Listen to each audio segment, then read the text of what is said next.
everyone. To all our guest investors, welcome to McCracken County, better known as Clinton Gore country. That's right, show our support. My name is Gary Hopecamp, and I'm the County Judge Executive of McCracken County. With this campaign, the final days are just around the corner for this great country. Sorry about that. Even the microphones for Clinton and Gore. With this campaign in the final days, there are many. Vote for Clinton and Gore.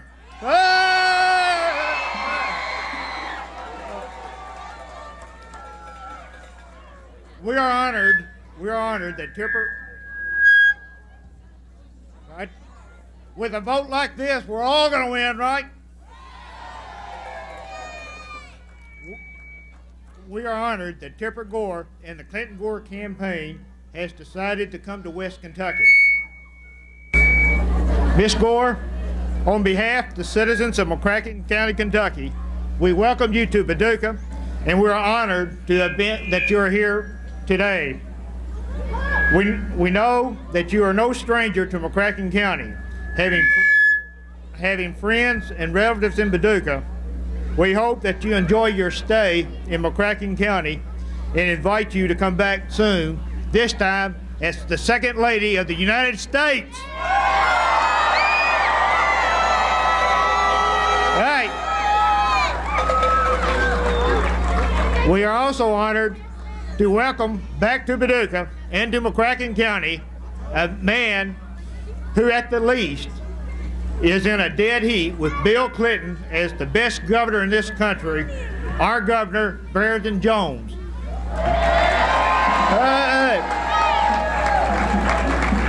Welcome back to McCracken County, Governor Jones. As a county official, I can attest to the fact that it's been a long 4 years of Bush and Quayle. I urge all registered voters in McCracken County in West Kentucky to go to the polls on Tuesday and exercise your right to vote. And when you do, let's return this country to the people. Let's elect Al Gore,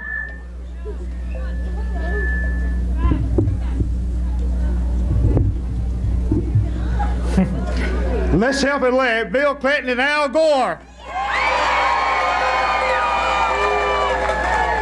Now it's my privilege to introduce a co-chairman of the Clinton Gore campaign in McCracken County, our state representative, Albert Jones.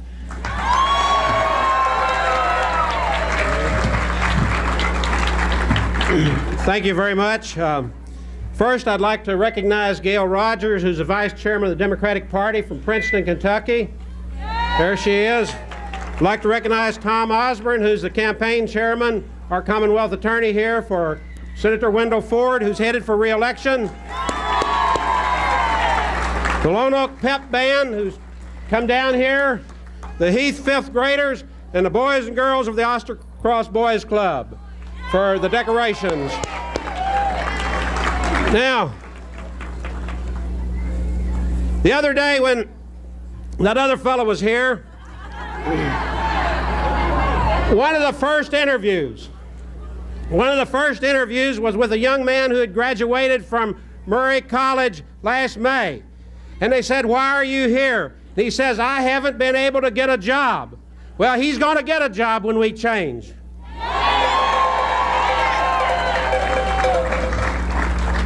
And what's wrong with the country? Yes, there's things wrong. The other day I bought a Chevrolet pickup truck, and when I read the fine print, it was made in Canada. There's not a TV set, they tell me, made in the United States of America. Ask the people who worked at Florsham Shoes who no longer have a job when the plant closed. Over here in Missouri, ask the Brown Shoe Company. None of those have any jobs. What are you going to do? The General Motors plants are closing left and right.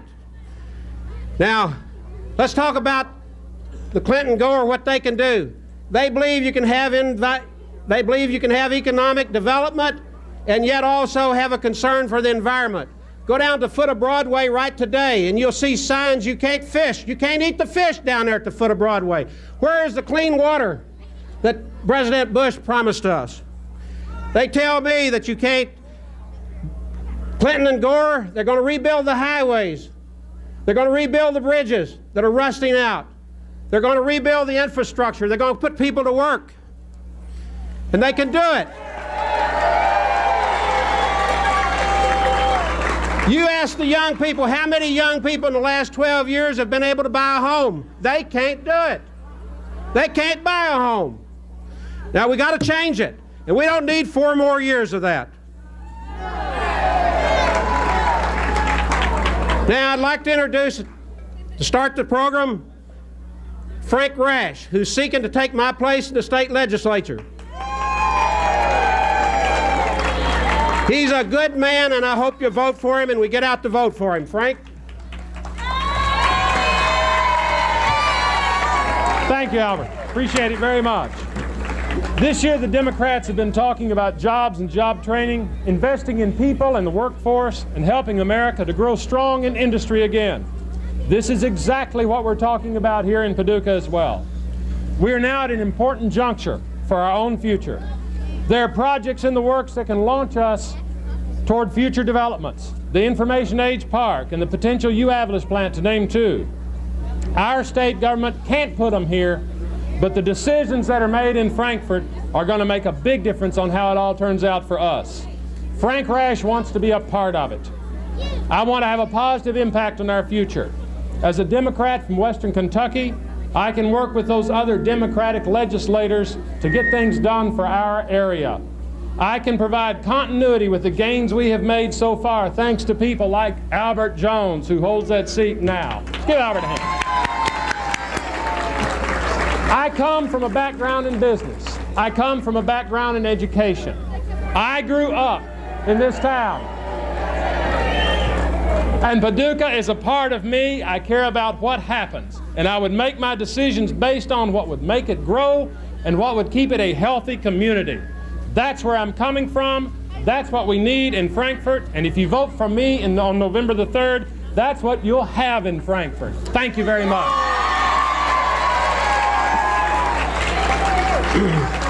Thank you, Frank. Next, I'd like to introduce Tom Barlow, who is a Democratic Party candidate for the U.S. Congressional seat for the 1st District of Kentucky. Let's all give him a big welcome. His wife, Shirley, is here with him. Thank you. Let's heat it up just a bit. A good bit. Let's hear it. Full. Full. Say full. Full. Court. Court. Press. Press. Full. Full. Court. Court. Press. Press. Full court press. Full court press. Full court press. They're all coming to West Kentucky because they know where the decision is going to be made. Right here. And it's going to be Democratic. Let's go.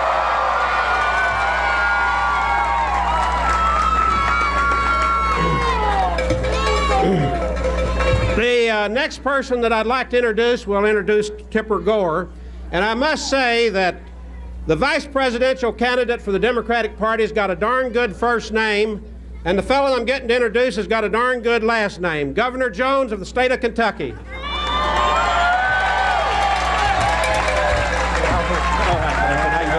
Fine. Thank you very much, Albert Jones. I'm happy to be here, Albert Jones. And boy, am I glad to be back in Paducah and back in Western Kentucky. And after going through that helicopter crash, I'm glad to be any place, let me tell you. I really am. I do not wish that any of you would ever go through what I went through with that helicopter crash, but let me tell you one thing, that if you ever have that kind of experience and you survive it, you're a much better person after it's over than you were before it happened.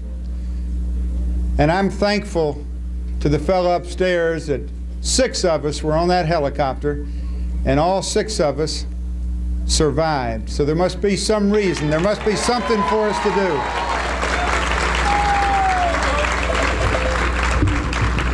I wanted to come here today not only to introduce our very special guest, but I wanted to come here today to talk with you just a few minutes about a very, very important subject. You know, in this campaign, we have heard a great deal about trust and what an important word that is, what an important character that is. It seems to me that it is appropriate that this campaign ought to be about who can you trust. And I am sick and tired of hearing George Bush somehow say that because he's a Republican, you can't trust anybody else because they're a Democrat. And that's obviously wrong. I happen to believe that the Democrats love this country just as much as anybody else. We love the flag just as much as anyone else, and we can be trusted. Now let's talk about trust. Let's talk about trust for a few minutes. You see, I happen to know Bill Clinton very well, and I'm here to tell you that the people of Arkansas elected Bill Clinton governor 5 different times. They would not have done that if they had not trusted Bill Clinton.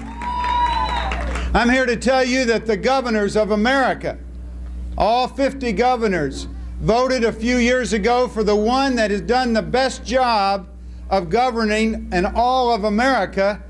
These were Republicans and Democrat governors as well, and they said that Bill Clinton was the #1 governor in America.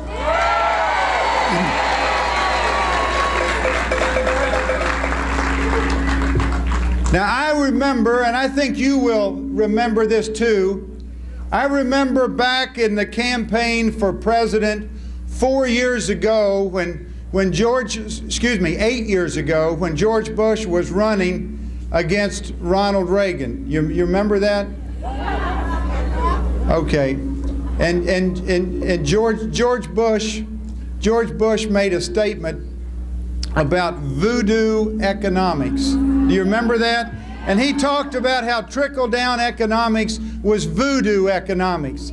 And then all of a sudden, he gets elected and gets put on the ticket as a vice presidential candidate. And then he starts talking about trickle-down economics as being good economics. Well, can you trust a man that will tell you it's voodoo economics one day and it's the right economic policy for America the next day? No, you cannot. I seem to remember a man who said, you can trust me, and if you vote for me, I'll never raise your taxes. Read my lips. Can you trust a man that says that and then goes back on his word? I remember George Bush saying, elect him president of the United States, and he would provide 30 million new jobs for America.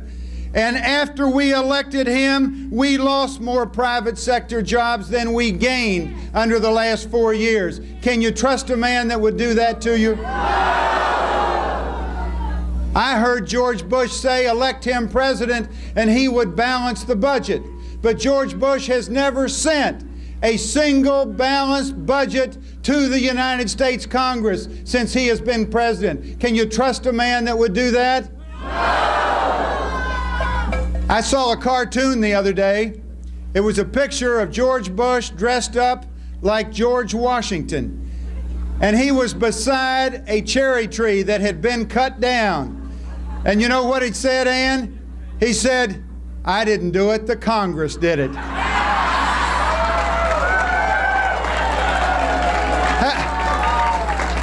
How can you expect Congress to pass a balanced budget if the President of the United States will not send a balanced budget to Congress?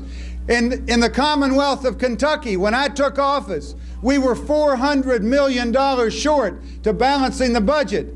But I sent the state legislature a balanced budget, and we balanced it. If we're going to balance the budget, we have to have a president working with a Congress, and Bill Clinton and the Congress will work together to balance that budget.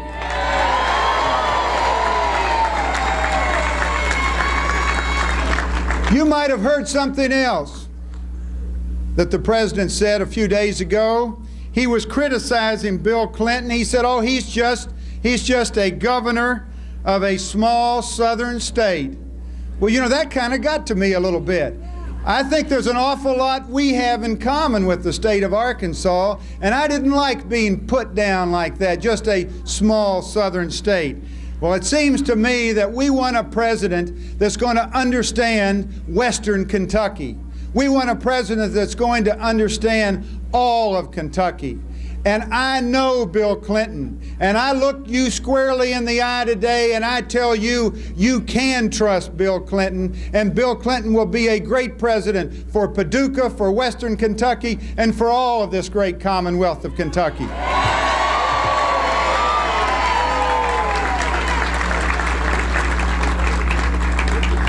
Now I want to say something that I think makes an awful lot of common sense. We are going to elect Bill Clinton President of the United States and Al Gore Vice President of the United States, and you know that to be a fact. We are going to also elect by a tremendous margin Wendell Ford to the United States Senate. Now let me ask you a very important question. Does it make sense? Does it make sense to have a Democratic president, a Democratic United States senator, and a Republican congressman from this district to deal with them? That makes no sense at all. That's why we have to send Tom Barlow to the United States Congress.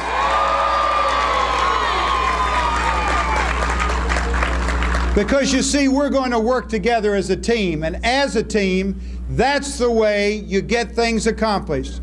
We'll have a Democratic president, a Democratic senator, a Democratic congressman, a Democratic governor, and that's the way things are going to happen. I am so proud of the very first decision that Bill Clinton made, because that decision was to choose his running mate. Now contrast the decision that he made when he chose Al Gore with the decision that George Bush made when he chose the vice president. I mean, that tells you something right there. Now Al Gore is as close to being a favorite son as we could have, and not actually have the Kentuckian on that ballot.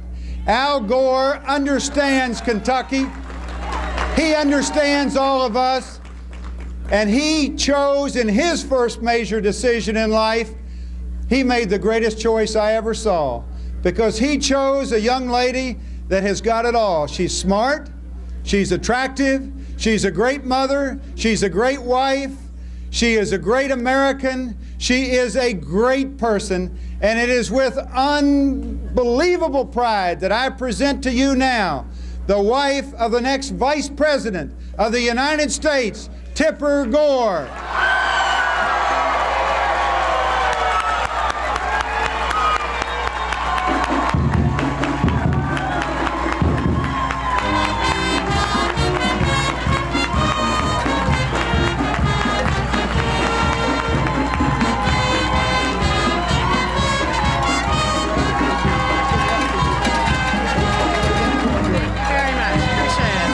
Thank you.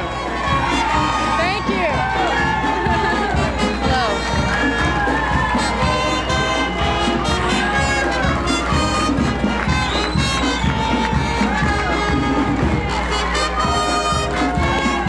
Very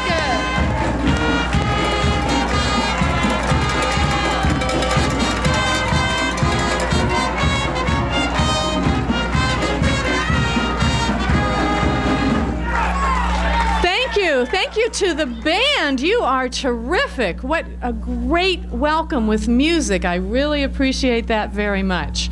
And I want to thank Governor Jones for being here today, for that wonderful introduction. I want to acknowledge Mayor Jerry Montgomery for her leadership and Representative Albert Jones. It's important not only to elect Bill Clinton and Al Gore, but to elect Tom Barlow to the United States Congress. and Frank Rash to the State House. And of course, I want to thank very much for his leadership and service, the County Judge Gary Hovkamp. Thank you very much for being here. And look at these pumpkins. I understand the Boys and Girls Clubs made these pumpkins, and they're right there. And I want to tell you that you did a terrific job, and I want to thank you very, very much. And happy Halloween.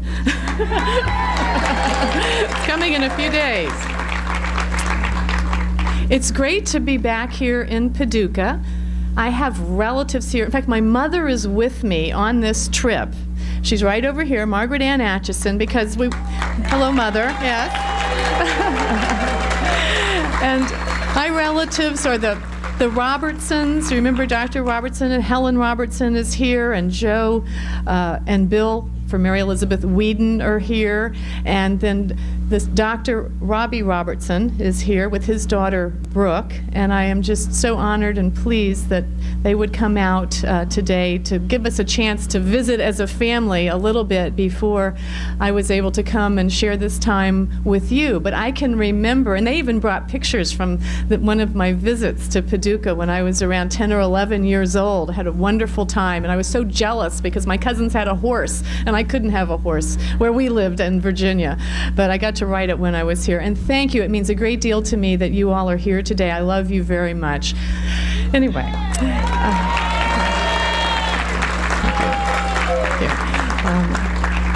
And as Governor Jones said, you know, we are neighbors and friends, and I can't think of anybody who shares a more similar vision of what our country can and should be than people in Kentucky and Tennessee and Arkansas.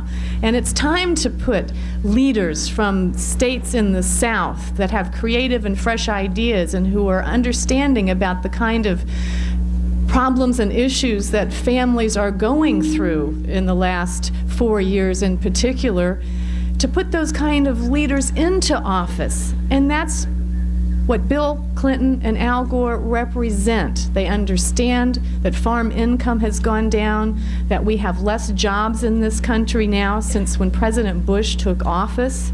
They understand that it's hard to work and keep your family together these days because the economic harshness brought to us as a direct consequence of President Bush's policies has trickled down in terms of pain and misery on our families and our communities. And we recognize that, and we want to change it. We want to say we can do much better. You know, there's a saying from the Bible, from Isaiah, where there is no vision, the people perish. And we, in this state, and in Tennessee and in Arkansas, have been living in a blighted land under leaders that have had no vision and have not particularly tuned in to the problems of the everyday working men and women in this country and the children in this country, the pain and the misery and the despair felt by many of the kids in families that are struggling. And that's what this election is about. It's about change. It's about recognizing that we have a war right here at home. It's a little bit different, but it's a war that is tearing our society apart just as much as a foreign war can.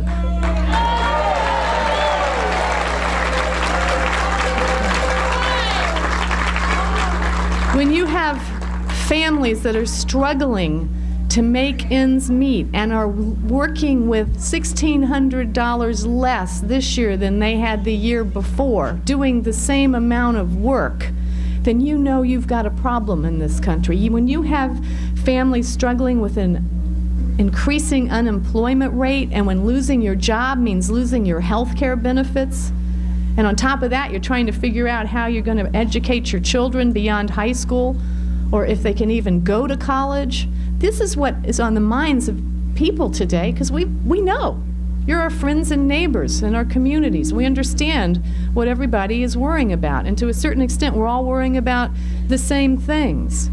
It is a moral challenge that we must face, that 1 in 4 American children are living in poverty, that 35 million American families have fallen into poverty in the last 4 years, and that homelessness is increasing. Do you know there are 2 to 3 million Americans who are homeless in our great land?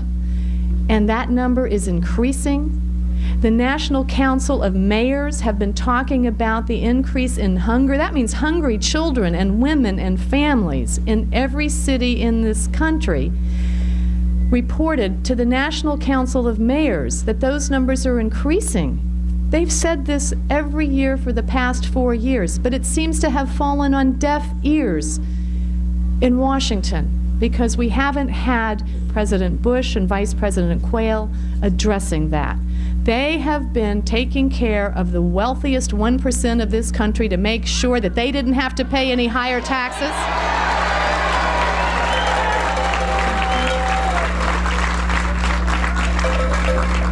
And it's an absolute joke that as Republican rhetoric, they will say, oh, the Democrats, they want to tax and spend. Where have they been? I mean, it was President Bush who said when he campaigned in 1988, I will not raise taxes. And then when he's elected, he raised taxes, but not on the wealthiest people, his friends, on the middle class. That's who's paid the burden in taxes in the last years. We know what the truth is, and we can set the record straight. We are not going to read his lips anymore. We're going to read his record to people that aren't decided. And another thing he's done while he's been in power, with your money and my money, taxpayer money, encourage factories employing American workers right here to shut down and move overseas and employ cheap labor overseas. That is wrong. Bill Clinton and Al Gore will stop that policy.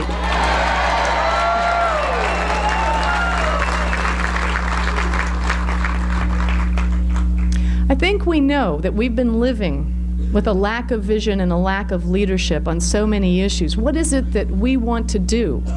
Bill Clinton and Al Gore share a vision of America in which they understand that we all rise and fall together. They understand that hate crimes and fear and violence are rising in this country. And they understand that as leaders, they need to bring our people together, black and white, rich and poor, Hispanic and Asian. One of the greatest challenges that our Judeo-Christian heritage gives us is to love one another. And that sounds rather simple, but it is one of the hardest things that we must do in a society. And we have seen hatred increasing, and we have seen a lack of leadership about compassion and love, and we can change that. Because I can tell you, Bill Clinton and Al Gore are people who are compassionate and loving and understand that we are all in this together.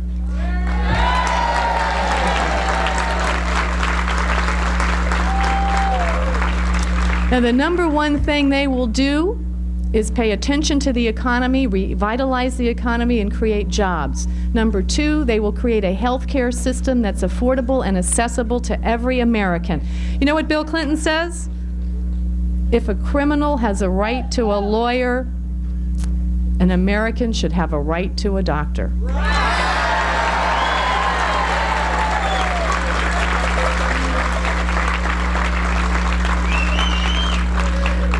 And we can do that preserving choice of hospital and doctor, cutting a lot of the costs. Many people in the healthcare profession have been telling the American public for some time that we need to reform the system. And in fact, the American Nurses Association have endorsed the Clinton-Gore ticket precisely because they offer a common sense, cost-contained, affordable, accessible, fair approach to health care reform.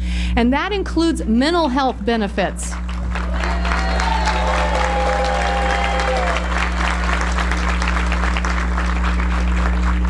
And it also includes support of the Family Medical Leave Act, which President Bush vetoed but has twice been passed by Republicans and Democrats in Congress. And there's an exemption for small businesses, but we all know, I mean, Governor Jones was talking about the crisis in his life. Fortunately, he survived. We had a son who was seriously injured but is fine. All American families have problems at some time with a child or an elderly parent who needs attention, and they should not be forced to choose between their job and caring for a member of their family. If you want to preserve...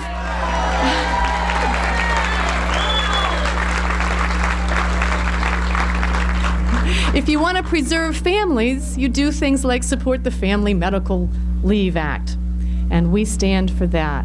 On education, we understand that kids need to be in Head Start. Only 1/3 of the kids today that are eligible for Head Start are in Head Start. I know there are lots of teachers here, and education is the quality of the education that we give our children is an integral part of the future strength of our nation. It's as simple as that.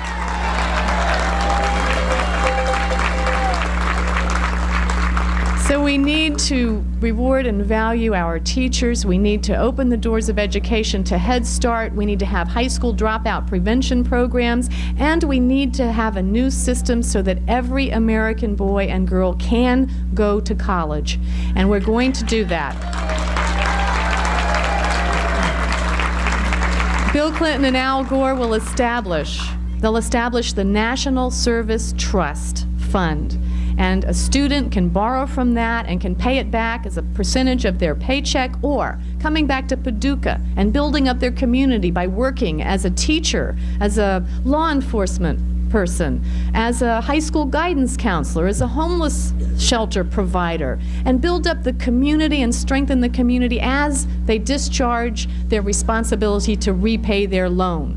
And that is what we need in this country, a whole new system to finance college educations. We understand that not everybody will want to go on to college. So we want to have a jobs apprenticeship program where kids can be trained for high-wage, high-skilled jobs. And we don't think it's fair that kids today graduating from high school and graduating from college are often finding themselves competing in the job market for fewer jobs and with people who are in their 40s and 50s who've lost their jobs. This is wrong, and we can change it.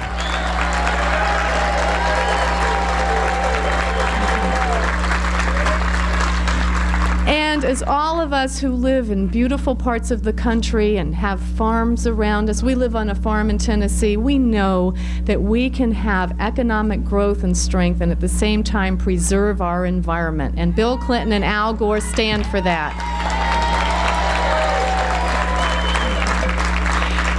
You know, lately the rhetoric has heated up. I think it's because President Bush doesn't want people to look at his environmental record. That's another thing he promised in 1988 when he promised not to raise taxes and then got in and did it. He also said that he would be the environmental president, but what has he done in the back doors? He has stopped every kind of environmental progress that could happen. And as a matter of fact, today in the Wall Street Journal and yesterday in the Washington Post, there were stories that President Bush planned to weaken the Clean Air Act, which would allow pollution into non-polluted areas like our national forests. We can't take another 4 years of this kind of leadership.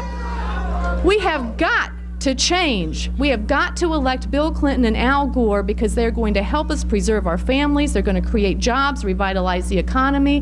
They're going to pay attention to the struggles that average American families are having with their kids today, with themselves, with trying to get health care. We're going to address all of those issues. We may not have every answer, and we're going to look to you to help us because the problems are so grave in this country that it's going to take all of us forming a unique partnership. We need more volunteerism. We need more people willing to work with troubled kids in communities, in high schools, and help homeless people, and get involved in their congregations. And most importantly, let your voice be your vote on November the 3rd.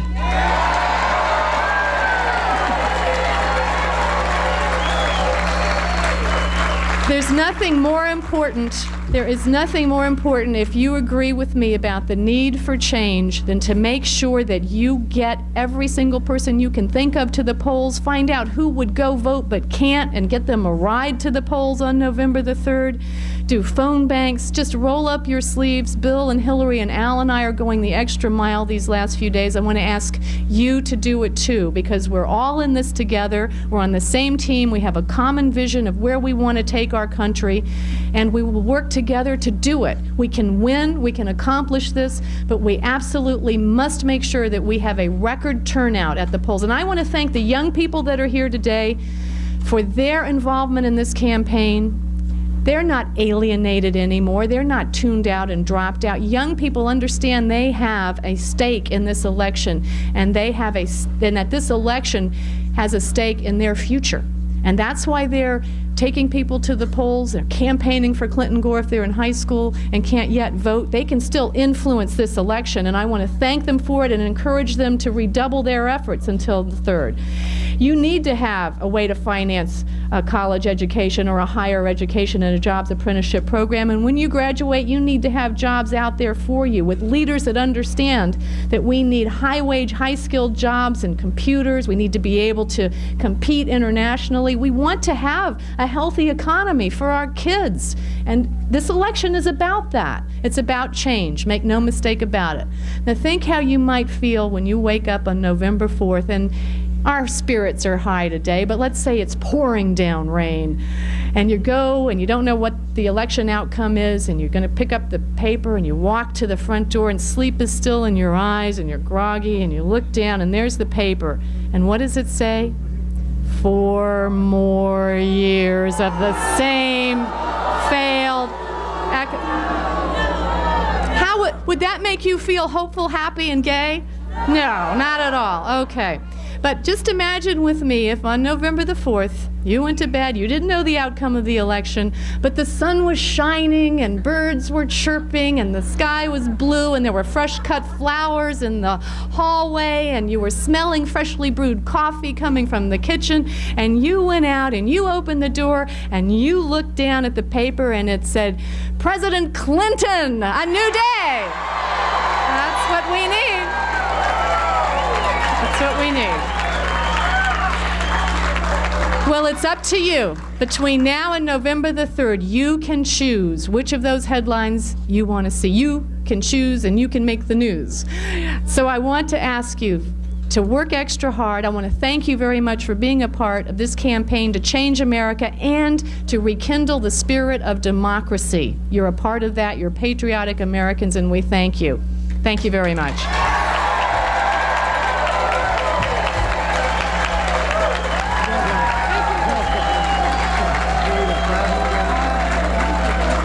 I'd like to introduce Mayor Jerry Montgomery, who's going to award Tipper with a plaque that we have here and a certificate. Great, thanks.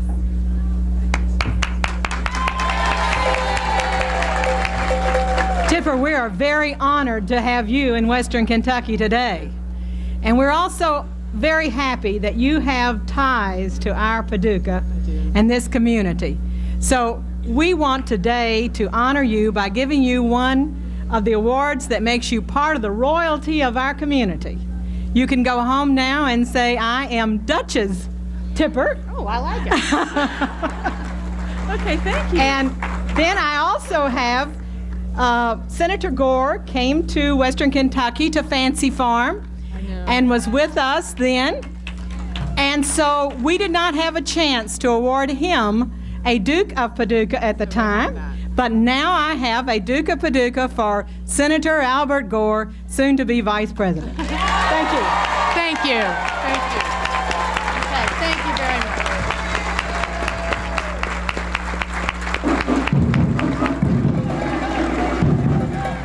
Thank you very much. That ends the program.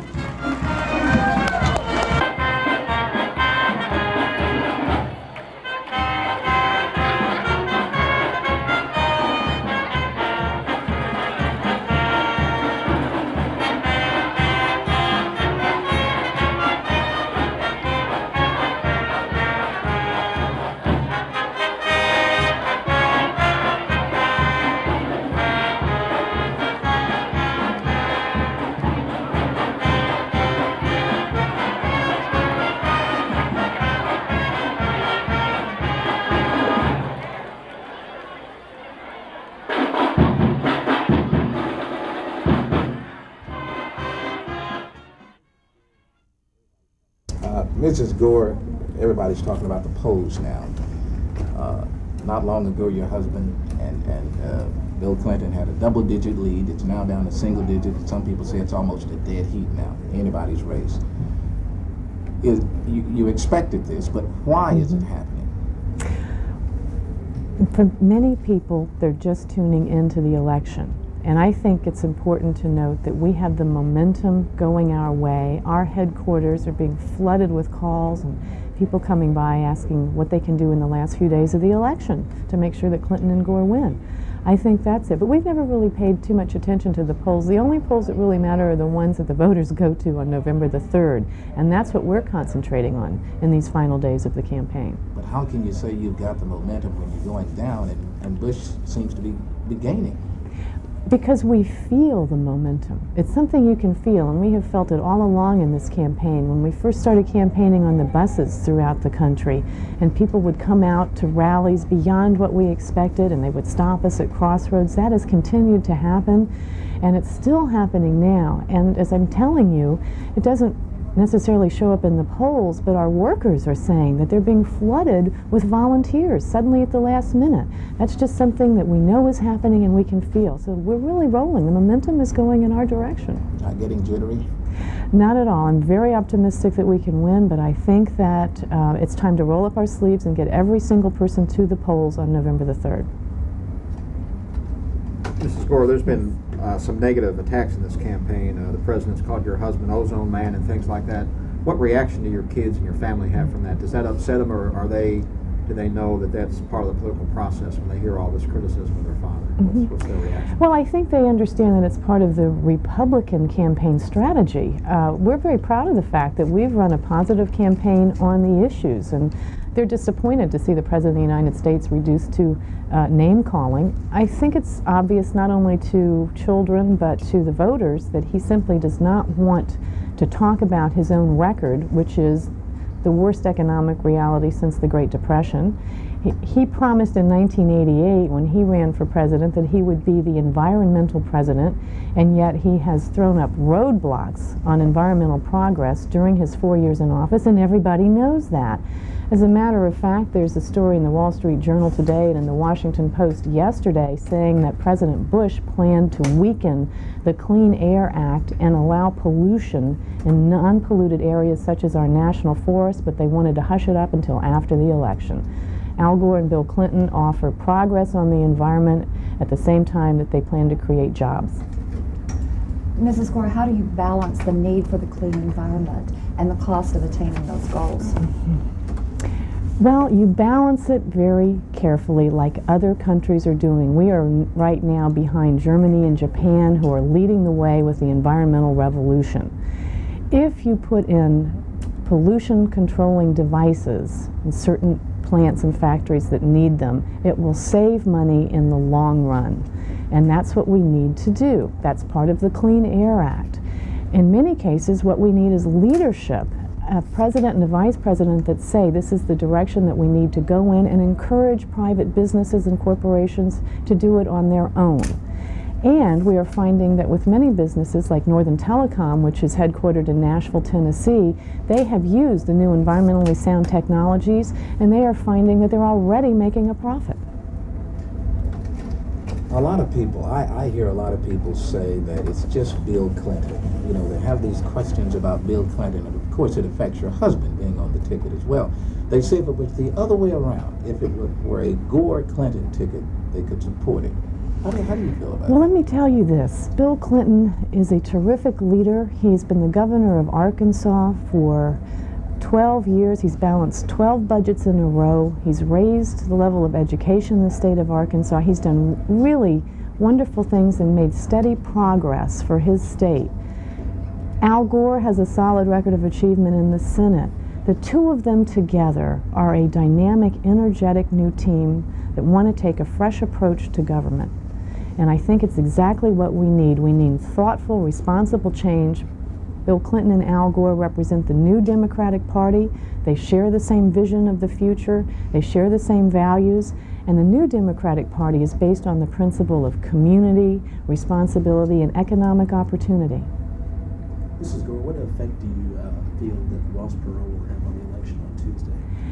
Well, from what I can tell, he will probably have a minimal effect. I think many voters are finding his statements and behavior a bit troubling. And I personally don't think Mr. Perot ought to be president. I don't think that George Bush deserves a second term. I think Bill Clinton and Al Gore ought to win this election because they represent responsible change, and they have talked very specifically about the kind of creative ideas they would put forward to the country. Mrs. Gore, women have taken a more dominant role in this campaign. How do you think that's affected it? I think it's very healthy. I think it reflects what's happening with women in our society as they take their rightful place. And I think that our campaign has been a campaign of inclusion and a tolerant attitude towards all women, whether they're working inside the home or outside the home. We say you have a place in our campaign and in our society. We need to value all women as they perform their very complex roles. I also think it's interesting that women are running in record numbers for the U.S. Congress. Right now they represent 6% of the Congress, but if all of them were to win, that number would jump to 20%. And that's not enough, but it's a step in the right direction. If your husband's elected, are there any issues that you will champion during those 4 or 8 years, however long he's in office? Yes, I will work on mental health care, they're especially for children. And I would like to say that as part of the Clinton-Gore health care reform package, to make health care accessible to every single American, mental health benefits would be a part of the core package. But there are nearly 14 million American children who need some sort of mental health help, from temporary counseling to the more chronic and acute cases of autism or schizophrenia, and 80% of them don't get it. We need to destigmatize it. We need to say that all families have a rough time, particularly with the economic hardships that we've been living under the past 4 years. The stresses and strains are falling on our children and our families in an unprecedented way. So we need to say, if you need help, get it. We need to create a community-based mental health care system that keeps the child in the family, in the school, in the community when possible. And we need to have insurance cover for something other than hospital care.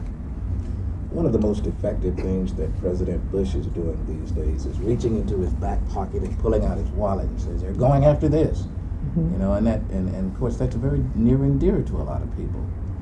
Is Clinton going after Americans' pockets? No, that's simply a Republican scare tactic because he's desperate to hang on to power just for the sake of hanging on to power.